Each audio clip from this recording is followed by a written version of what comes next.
Hello, welcome back, everyone. So I think we're gonna do the usual thing with a quick roll call, but before we start on that, I see some new names on the call. So John Mitchum, would you like to do a quick intro and maybe what you're looking to get out of this meeting? Yeah. Thank you guys for having me on the call. So my name is John Mitchum. I'm an application engineer at Needed. We provide liquid cooling solutions from CDUs, cold plates, heat pipes, vapor chambers, heat sinks, all of the good stuff. This is my first time joining the call. We recently just joined OCP here after I attended last year. We decided to join as a company and looking to get involved in various things throughout OCP. With us being a liquid cooling provider, testing and is something that is very important to us, and just kind of following the trends and different things that are going on there. So just joining the call to gather information to see if this is something that we maybe be able to kind of participate and help out at the OCP on the OCP group. Cool, thanks, John. Welcome. So just a quick overview, since you're new, we may get in more details later. So this group is basically tracking the OCP Test Validation Initiative project. There's a lot of moving parts here, but currently we're focusing on standardizing an output for diagnostic packages. So you can think of any kind of test or script or binary that you run against a machine, and it produces some measurements, it produces diagnosis, some information about the DUT. So all of that is meant to be standardized with this output spec, and that enables us to be able to share diags, share test executors, compose them in various ways. Besides that, there's another work stream with certifications, and we also have a couple of diagnostic packages that we're maintaining directly, not just providing these standardization aspects.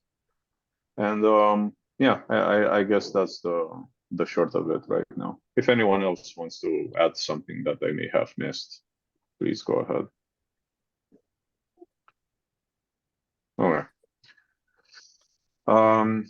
That being said, if you have any questions, John, maybe now or during the call, just raise your hands and we can address them.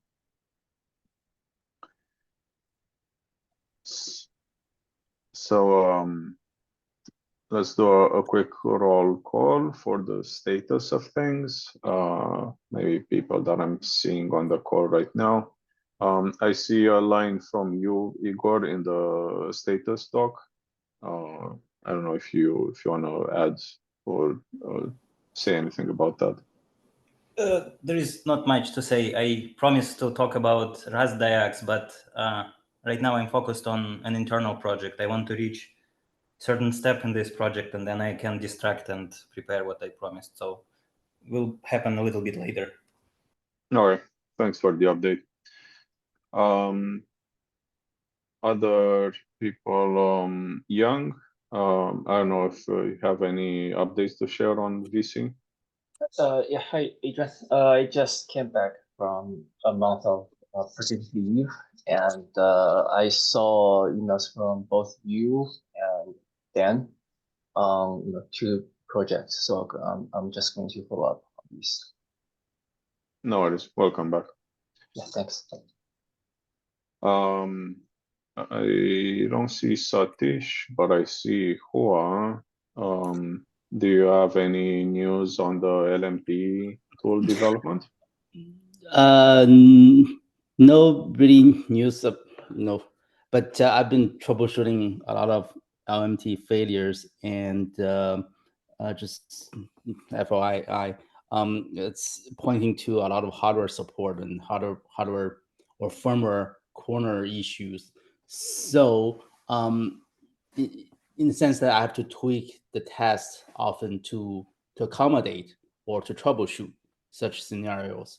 So it's best that we keep test very flexible for tuning to handle, and it makes it more critical to open source, have a general usable tool for the vendors to check on these things themselves. Yeah, I think this thing is still relevant. Yeah, we should keep on working on this. Okay, thanks for the update. On the discussion on mapping to DOT locations, hardware locations, did anything progress there with Satish? No, I haven't heard from him.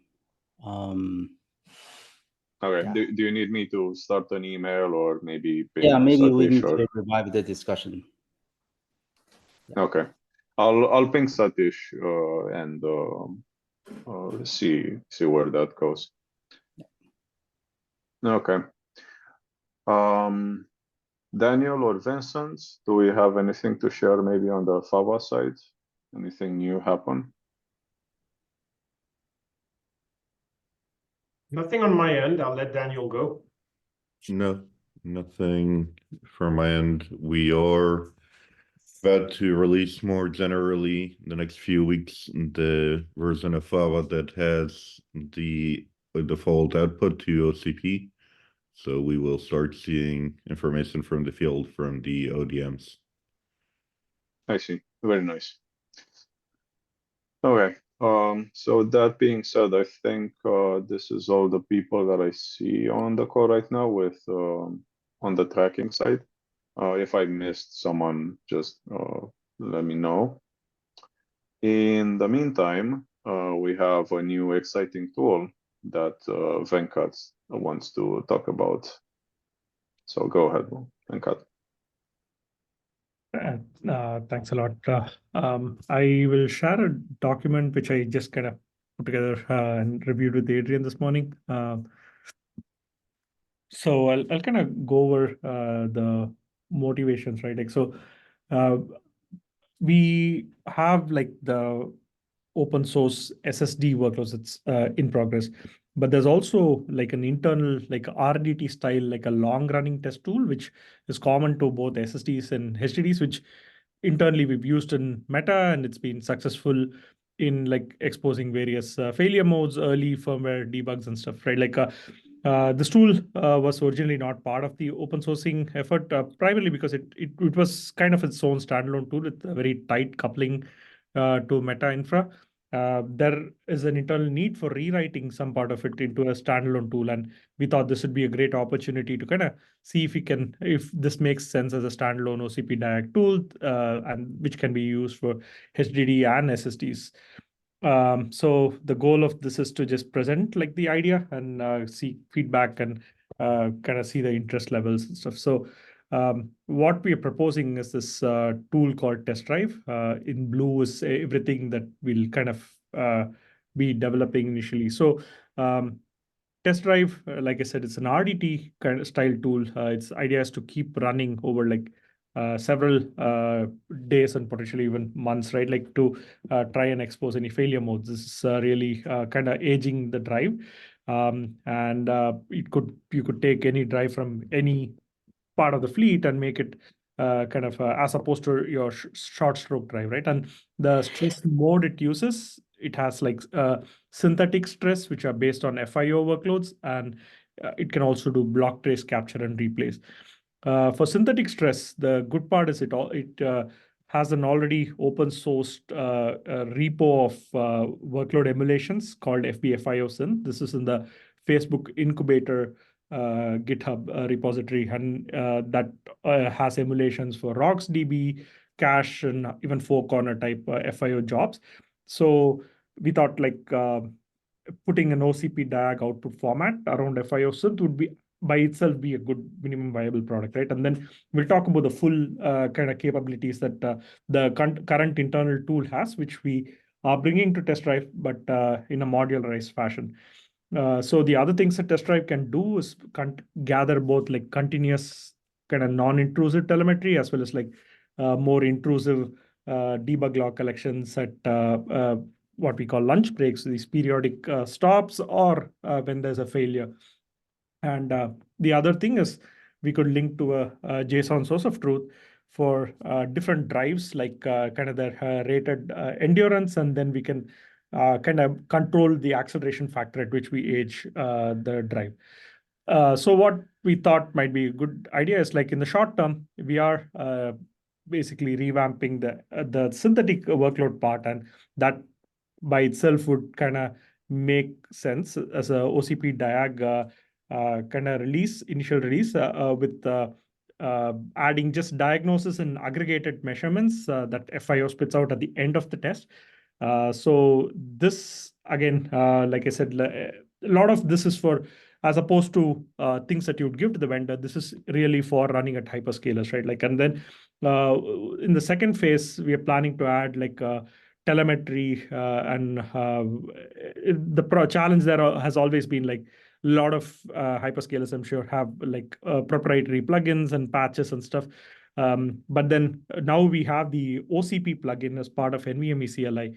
And drives that kind of, for the NVMe side, align behind that. The telemetry is already normalized in some sense.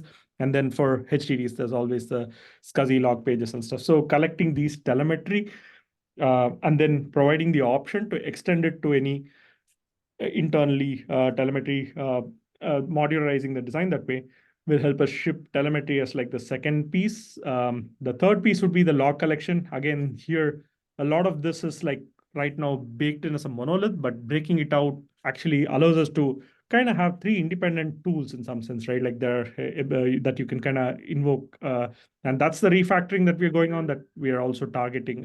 We think maybe a good use case for open sourcing. Finally, to bring the full capabilities of the internal tool, we'll provide the ability to kind of do block trace replace based on FIO, but again, there we keeping this in orange because the source of truth for the life, the endurance and the block trace, those are often like kind of proprietary and tough. They may be behind an NDA, but having that schematized and kind of standardized helps you kind of take this tool, take your own workloads, and kind of get the benefit of like having a standardized way to control your acceleration factor relative to the rated drive writes per day and something, right? Like, so this is kind of the proposed plan. And really at this point, the idea is to kind of talk about this and see if this resonates with something that's internally being done at different hyperscalers. Is there interest level in kind of collaborating around this? Or having this as a standalone open source tool. So that's kind of, I've left the document linked to the minutes. So, and it has comments access. So welcome everyone to add their comments or if you have any questions, happy to answer them now. Yeah, quick comment. First of all, thanks, Venkat, for this. Quick comment on the sharing of the doc. I just checked. I don't think we can share it directly with everyone outside the company. So if anyone needs access to it, like just click the link and request access, and we'll add everyone individually.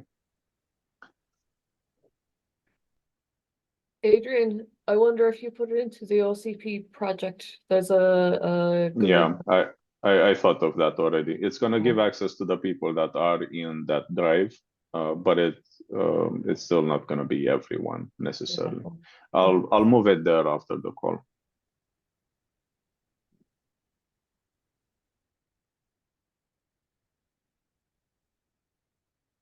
Hey, Venkat. Cool, nice intro. Just curious on the logistics of this port. You're going to fork FBFIO synth from the incubator. How are you approaching the collaborative GitHub aspect or thinking about it? Yeah, I'm thinking about it currently as having FIO synth kind of built and used as a CLI tool, but open to ideas there because it's in the Facebook incubator GitHub, right? Like, so yeah, just using it as a CLI tool, which also allows us to maybe grow this to use other kind of synthetic workloads, right? Like, so that was my thought process, but open to ideas there. So in a way similar to how Igor is handling memtest port, so you would run the FIO synth and parse the output. Okay. That's correct. Yes. Yeah. That's the idea. I'm not sure that's fully accurate though, Venkat, because FIO synth is a Python code base, so it could use the OCP Python API directly. It doesn't need to wrap anything. Yeah, we could definitely call it as a library too. That's an option. The internal tool too right now uses it as a CLI. That's why I was kind of proposing, but you're totally right. Like when it comes to kind of making the OCP DAG output, we could kind of link to it more directly rather than kind of building it as a CLI tool. But again, having it as a Git submodule or something. Open to ideas here, really. I don't have a fix-it kind of thought one way or the other. I'd definitely upvote, and we can pick it up in a separate chat. But I would definitely upvote having it embedded in with the OCP TV library, and the mechanism of how we want to link the Facebook incubator version at that point with the OCP diag equivalent can be a topic for discussion. But that would be my upvote. So sounds awesome, Vincent. Yeah, thanks for the feedback. I think, yeah. So I have two questions. One is for the whole room and one is for you, Venkat. Let me start with the second one. Could you talk a bit more about the design in separating this FIO synth part from the whole block that you just presented, and what are the roles of each? Like, why is it split into these two separate modules? Yeah, again, FIO synth can support a variety of kind of emulations and stuff, right? Like, and some of it are actually being used in the kind of the open source SSD too. So it's a general purpose emulation, whereas test drive is custom built in some sense for long running endurance style workloads. So it uses FIO synth. It could really be using FIO directly, but FIO synth already has the library of emulation, some of which are applicable here. So I would say not all of FIO synth needs to be part of this tool. That's why we are kind of having it wrapped around FIO synth rather than just like making FIO synth emit OCP diag output by itself. And there's also the other the trace replay part, right? So there's a synthetic emulation and then the trace replay part. So and then the telemetry collection, all those are not part of FIO synth because FIO synth largely comes from our performance team, and their goal is purely micro benchmarking for performance, right? And this could be more endurance and other use cases. So. Okay. And what would you say the main goal of this tool is as a whole? Yeah, I think it's one thing it's been successful. The internal version has been like detecting early life failures, and also it can help you age from say one part of the bathtub curve to the other part of the bathtub curve using the acceleration. And while you're doing it, also monitor things like temperature and kind of rate limited acceleration. So you can kind of say get capture like effects of aging. So traditionally, we rely on vendors to give us RDT reports and stuff, but those have like a certain quantized granularity, right? Like if you wanted more kind of say continuous kind of testing, I think this is like a good workload. And if you tie it up with the right backend, where you have some kind of latest and greatest production trace, and you kind of are able to stream it through this tool, then you're able to almost maintain your own like sandbox kind of that you can kind of monitor apart from the fleet itself. Like, I see. Thanks for the answer. So given that, my question for the group here is there value in using this tool in for the other people involved here?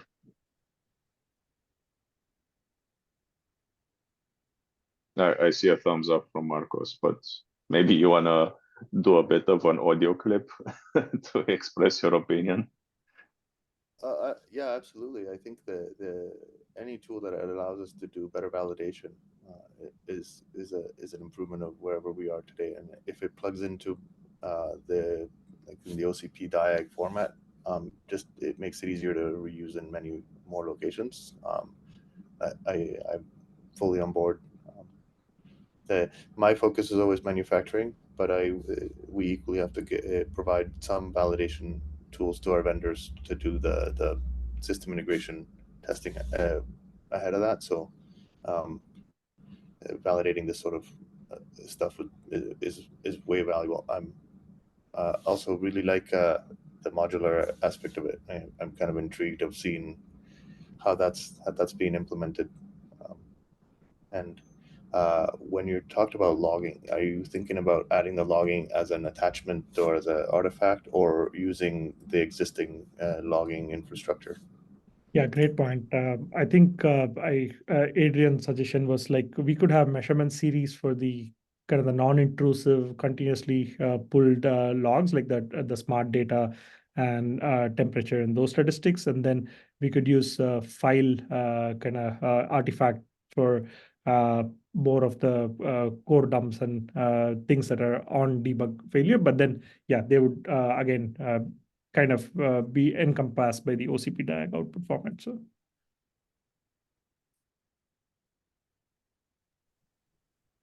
So Thanks, Marcos. So I'm also trying to gauge whether this particular diag would be useful later on in the qualification certification suits work stream. And my opinion is that this is clearly useful to validate diags, at least for performance benchmarking issues, as I'm seeing it so far. So the question that I have on my mind right now is whether we publish this as an OCP-diag-test drive. And I think the answer is yes. If anyone has any comment on that, feel free to interject. In the meantime, I would ask for an opinion from a different representative, maybe Young. Do you have any input on this? No, I need to learn more, but I think it's a good idea, and I need to understand more about like the future steps, like what kind of other synthetic workloads are you going to do, and if you have plans to, for example, interact with other automations like virtual client, etc. Yeah, we can talk more about it. sounds good, Young. Yeah.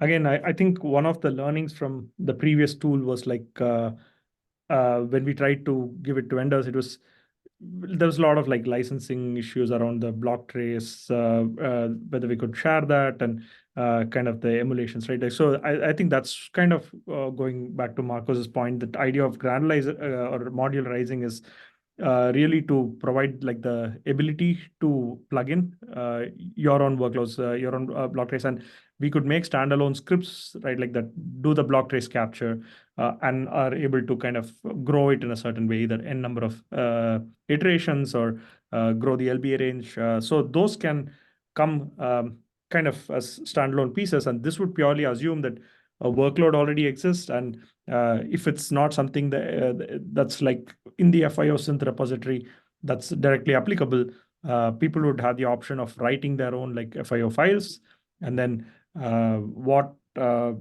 this tool would give you is like knobs to kind of control say the rate limit parameters and then relativity or the desired acceleration, and really like age it in a way that you can control rather than just like running at max speed, which may not be which may induce failures which are not like representative of the actual kind of use case, right? So this is more giving you abilities to control the acceleration of the workload rather than concerning itself with like having all possible emulations kind of as a repository.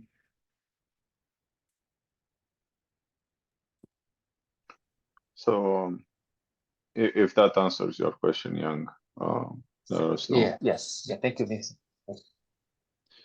So I have a bit of a different topic, and maybe this is a tougher question to answer right now. How do you see the collaboration model if we were to support this as a group? Do you see yourself as the maintainer for this new repo that would host this DIAG? Yeah, no, happy to kind of take on that and kind of support like reviewing inputs, requests, and PRs and stuff like that. So, and I'd also No. request if there's Adrian, if you can also help as well as like anybody from other vendors who are or hyperscalers who are interested, maybe they can get in touch with you, Adrian, and kind of you can help kind of set that team up. So, yeah.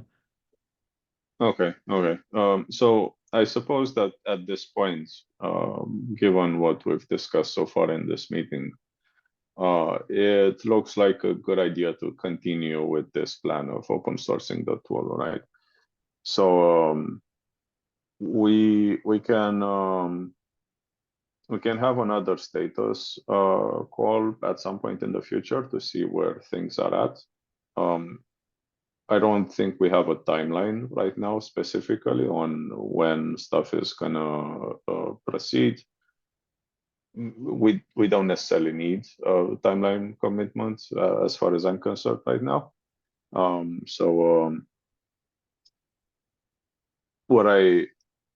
The only thing that I was interested in getting from the group is if there is any traction for this, and I think it is generally viewed as a welcome new DIAG. So thanks for your inputs. Thanks everyone. Yeah, for great feedback. Okay, thanks Venkat for the presentation. So again, the doc is in the meeting notes. I think you need to request access to it, but I'm sure Venkat will deal with all of those requests. Now, I don't see anything else for the agenda for today. So if we have like 20-ish more minutes, if anyone wants to raise anything up for discussion right now, feel free to do so.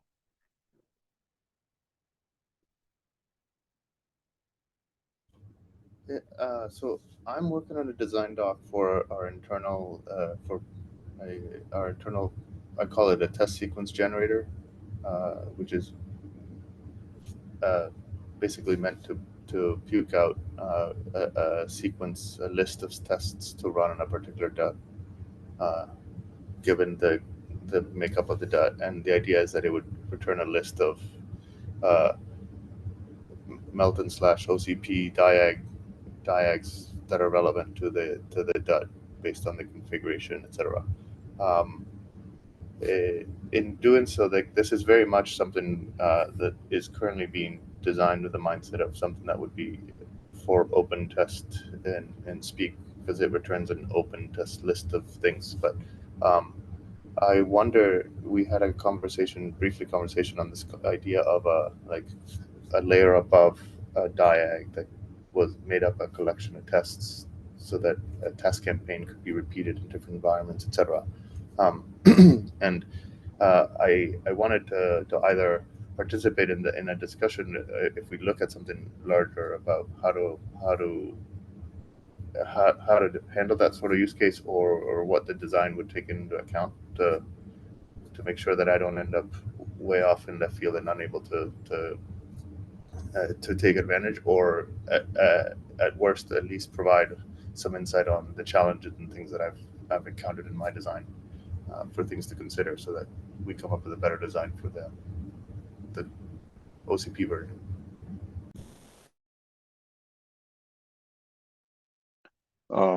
Definitely a good idea, Marcos, on that one. I don't know if you're in the email thread that I started with Giovanni and Young, because Giovanni was asking about this same exact idea actually a couple of weeks ago, in making a sequencing spec within some reason, not a fully Turing complete kind of thing. So the question is, if you're in that email thread, and if you're not, we can add you. I don't see Giovanni on the call today, though, so maybe we need to discuss this next week. Yeah. I am like neck deep in this right now, so. Okay, I think I can check the email then, and I'll add you if you're not there, and we can continue the discussion there. The question I was asking in that email is how much this aligns with the virtual client that Young is already working on, because I know from what I've seen that the spec, I shouldn't say spec, the way you specify the test in virtual client is basically a list of workloads and then some additional steps, and it's a JSON. Correct me if I'm wrong, Young. Yes. Yes. Component type. Okay. So from what I can tell, this is kind of the thing that we're talking about here, right? It's like you have a list of things to do, like maybe run a diag and run a workload and get some data and pipe it through a different thing. That aligns with what virtual client does, right? Is that a question for B or Bing? It's a question for you, Young. From what I see today, it aligns a little, but I need to deep dive and understand. Like, does that focus on storage more, or there's other things it's going to be So more focused? let me be a bit more specific. One of the things that I was seeing in Giovanni's proposal was that this way of composing diags can also have like loops in it. So for example, run this diag a number of times. You can think of I don't know the name of the tool right now, but I remember seeing like a visual programming tool where you have like different blocks and you put them in sequence. I see Marcos is laughing because I know it's a Google thing, but I don't remember the name for it.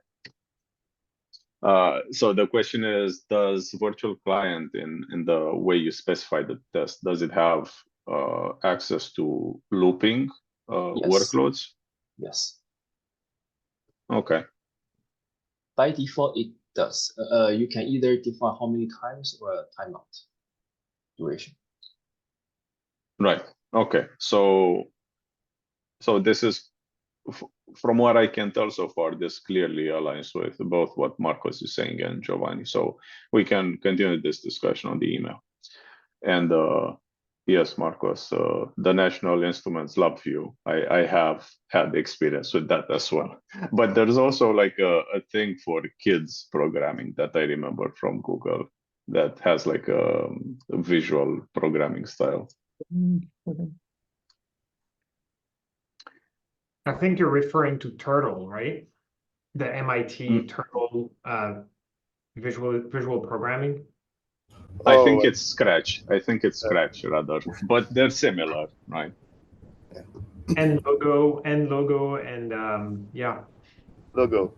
I learned how to program with that logo stuff or thing when I was very young in Argentina. It's so awesome or awful? I didn't quite get that. No, I said awesome. It is awesome. So the reason why I'm mentioning this is when I was talking to Giovanni about this idea of composing diags, so what he's trying to follow up with here, I was also seeing a UI for this, for users that are not necessarily technical, with technical proficiency in writing code or Python. So more like hardware engineers and maybe people that aren't like aligned with software design.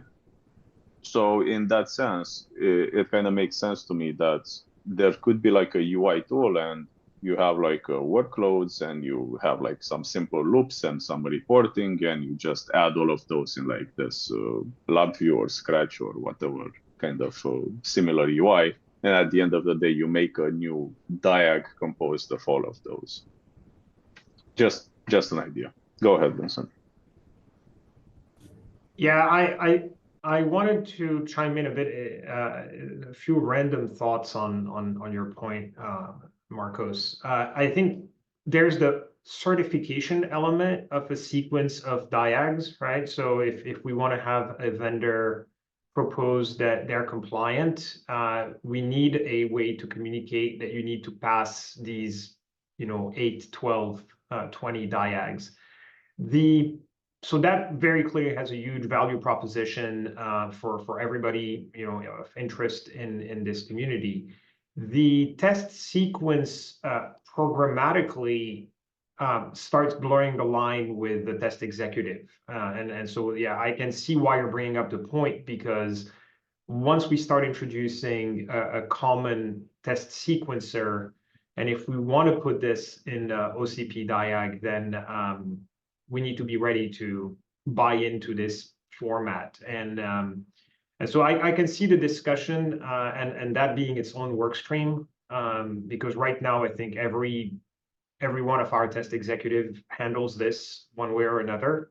And whether there's value in aligning on the test sequencer, as opposed to just basically having a document that outlines, for a given product, this is the sequence of diags that we want you to run in a non-programmatic way, I can see that being a debatable point. Definitely step one, the manual version, the sort of paper version would be the right way to start. And in my view, just so that we focus on the certification piece, but then have a discussion on the programmatic one. So I think there's good discussion to have once we have the portfolio of diagnostics to really think about, hey, for this type of compute product, here are the diags that we would want to see run, and have a discussion on that. And I think it would be good to bring in some product engineers into that discussion at that point, to see what can be done. Adrian, over to you. So since this discussion seems to be gaining more scope, I would move it to a GitHub discussion from the email thread. And then I don't need to manually add people to it.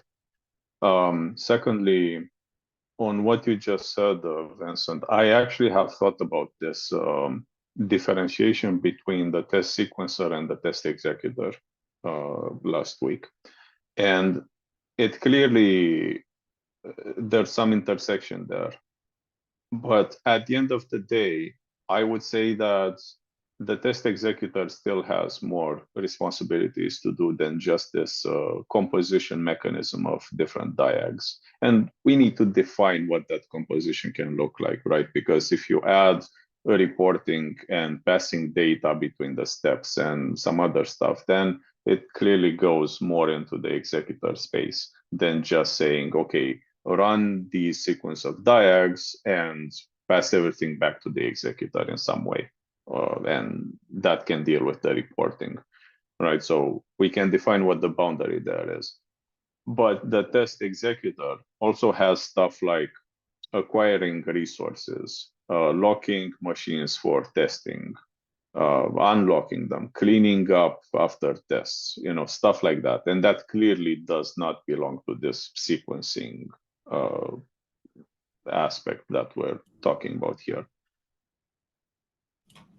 Yeah, so the thought I was having along these lines was one is a kind of like produces an artifact that describes the sequence that needs to be executed, and then the test executor then interprets that and decides what to do. So the really easy version that happened in our land is there's a JSON file that describes this is for this type of dot, this is the tests that need to be executed in the order with all the parameters. And then there's an open test thing that gets provided that JSON file as an input, and then it parses it out and produces open test steps in open test language to execute the melt and diag and send it through the melt and parser, etc. So the solution, the test solution itself doesn't know how to test any DUT. It needs to be provided. Here's the sequence I want you to run on that DUT, right? Like, and it's given this JSON file as an input.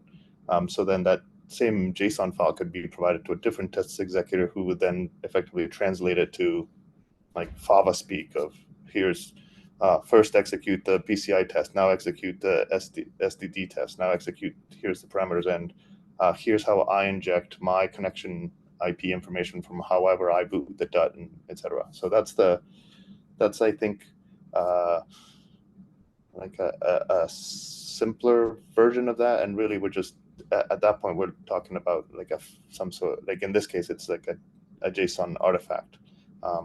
The problem I have with our existing implementation is that it's just a JSON file, and so it allows no looping or controls or etc. that allows for the dynamicness that I need in order to support our proliferation of SKUs and not have to have a proliferation of JSON files, etc. So yeah, but anyway, that's where what I'm looking at. So- But that could be a thing. So this is like a test plan, this test sequence. All right, sounds like a good idea. And also, as a person who knows Quantest as the executor, familiar with it, this concept of a test plan is also present there. So this tool of designing the test plan could all actually translate, well, not necessarily translate, because that's like the wrong way of viewing it, but rather create something that multiple executors are familiar with in interpreting. So essentially, we're talking about a spec for the executor at this point. Like something that the executor knows how to read and interpret. Yeah, I think that's kind of I think of that as the easy or the version that matches that requirement of validating for the purpose of the validating a product matches, you know, our spec, kind of what Vincent had brought up earlier of, hey, here's the 8, 10, 12 diags that you need to run in this order. So we can specify that in some sort of known JSON type format or something. And this is the thing, put it into your executor and run that. And the output is what will show whether your stuff passes or fails or meets the criteria or doesn't. Right. We can add all of this on the GitHub discussion just to have it written down. Go ahead, Karen. There are a couple of things which I'm seeing here. So at least as I'm understanding, there is one part which is basically the JSON enhanced, whatever you call it, right? JSON on steroids to be able to specify control flows and repetitions. That's one thing. But the first part which Marcos mentioned was about being able to generate this based on the geometry of a given machine, right? So what part are we discussing here, or is it both of them that we are discussing here in terms of interest to the OCP community? If you want to answer, Marcos, go ahead. Yeah, so I'm working on something that I think is a far more capable than a simple JSON file, and very much tied into what we're doing with OpenTest. It doesn't speak JSON; it speaks direct OpenTest, and has to take into account a number of different parameters, etc. But in the processing of that and how that puts together and how it requires us to take actions at different phases of the test and etc.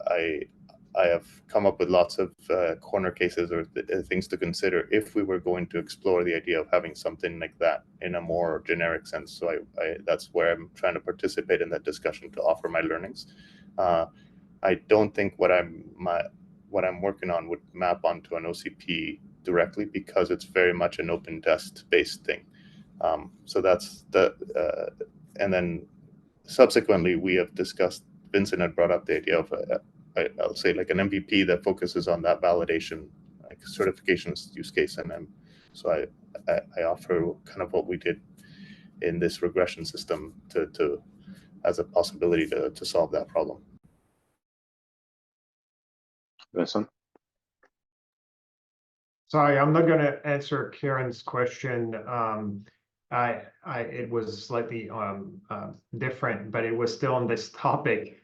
A little bit of a wild thought around could the sequence that you're talking about, Marcos, itself be a diag, where the test step is another diag?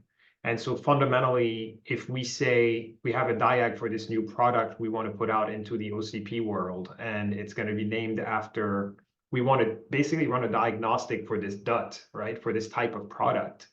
And essentially what it would output would be, the run artifact would be, hey, I'm the system integration validation of the product, and the step is individual diagnostics. It's a little wild, and it would probably throw a few curveballs into how we're handling output, but that thought crossed my mind because we already have this concept, right? We got to pass the test steps, and could the test step itself be an entire diag? So I have a quick reply for this one. This is how the discussion with Giovanni was going. So in aggregating multiple steps with some for loops or whatever kind of structure that would go into, this whole thing acts as a diag itself, and you can run it from an executor. At the end of the day, between what Marcos is saying and this idea, that they are analogous. It just differs where we cut the responsibility between the executor and the diag layer.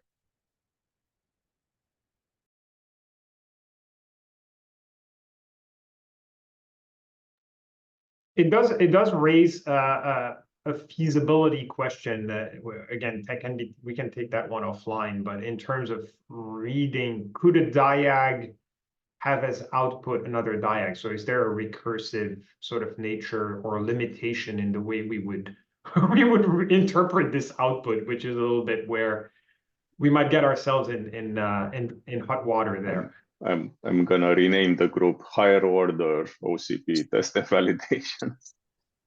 Yeah. Oh, actually, Vincent, I think Vincent brought up a very good point, and we actually have some challenges around this in the recursive aspect. Like we don't necessarily want to repetitively run the same benchmarks for 100,000 times, but when you benchmark things like Redis, Memcache, or other very sensitive databases, there are usually 4 or 5 knobs, like how many clients, threads, block size, message, like queue depth, etc. And to be able to identify, either the hardware or software limits, we wanted to do something like gradient descent. If you've heard of that, it's like a matrix. It's like doing derivatives in matrix. So if like our team struggles with this problem, and we have hacky ways of doing this, if this group can think about this and have a solution around this, I think it's very beneficial. So let me explain more. So let's say we want to run Redis, and we want to identify at which point does the request reach, let's say, 50 milliseconds, right? And there's a couple knobs. You can define how many core you are using, how many memory, what's the message size, and to be able to identify that, if there's just one knob, you do you can just you can do a configuration with multiple client size, right? 1, 2, 3, 4, 5, and then you can find the bottleneck. But with gradient descent, it gets complicated. So that's one thing I want to bring up for maybe So- discussion next time. Yeah. So in short, Young, what you're following is an optimization problem with a multivariate gradient descent. Right. Like an automatic, in an automatic way. All right. Well, that sounds interesting. And it may actually be useful for other people working on performance issues like at application layer. Listen. Yeah, jumping in on that, I think what Young is also saying is how to handle these types of iterative executions, right? Is the logic or the approach to doing these types of optimization problems from an OCP diag perspective is a bit of an open question, right? You could basically say, I'm going to run 10,000 iterations of this diag. Or you could say the diag itself is 10,000 steps. Or you could say, you know, I mean, I think that's where you're going with this, Young, and it's a very valid question, is what is sort of the atomic aspect of your diagnostic? And how do you want to basically think about the entire superset of what your objective function of any iterative problem is. And I don't think we've discussed that one. I think it's left to the implementation of the diag, right? Fundamentally, that's where we are. So this is a bit of scope creeping because we started from having a series of steps or whatever, a test plan, and now we're going into what I was talking about, having a Turing complete spec, and like, okay, how do you do gradient descent and express it in a test plan JSON format? Anyway, so we're out of time for today. I'll start a GitHub discussion on this. I'll put the link in the meeting notes and we can continue there. All right, thanks everyone. See you next week. Thank you, everyone.